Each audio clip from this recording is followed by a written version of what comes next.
Oftentimes people overcook their meats a lot. So by using a thermometer, you can have more moist, juicy meats that your family will enjoy. The other problem I hear often with thermometers is that they're not accurate and they don't work for them. So there's lots of different kinds out there. I choose the simplest kind, just the stick thermometer. They're easy to calibrate, they're simple to use and read.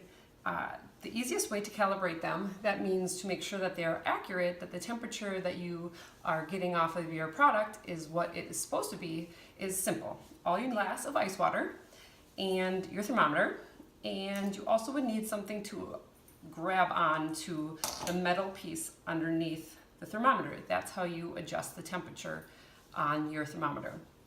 Oftentimes, thermometers will have it built right in where you can just attach it and adjust the bolt underneath through your sleeve that comes with it, but mine do not have that. So I'm going to show you how to manually do it. What you do is take your ice water, you put the thermometer in the ice water, and you let it sit for 3 minutes.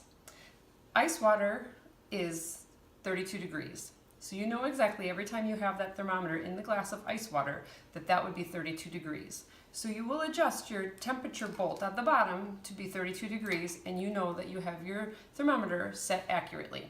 You can also use boiling water. I find this to be a lot easier. If you do choose the boiling water, you will go for 212 degrees. That is what the temperature of boiling water is. Now, once you let this sit for 3 minutes, you take your pliers or gadget. I am not a tools person, so I'm probably using the wrong word, but you just grab the bolt underneath and adjust it until you get to 32 degrees, and your thermometer is perfect. You want to adjust this once in a while if you drop it on the ground or you haven't used it for a long time. Toss it in a glass of ice water and make sure that it's accurate. Sometimes you won't have to adjust anything at all. Now, the other thing I'd like to talk about is when you use the thermometer on food, how to properly use it.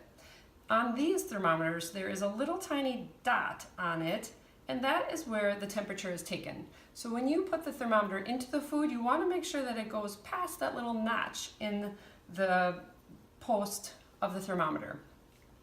You also want to pick the largest, thickest part of the meat, because the thinner parts will cook quicker than the larger parts. So you want to insert your thermometer past the little notch in the thickest part of the meat and read the temperature, decide if it's done or not done based on that.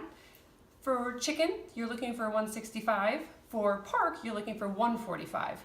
And that is oftentimes where people go wrong. Pork can be cooked much less, and chefs will also tell you, pull it out at 140. It will continue to cook a little bit as it rests, and that's how you get flavorful, tender pork chops, is by making sure that you're cooking it properly and not overcooking it into leathery strips of meat that your family will not eat.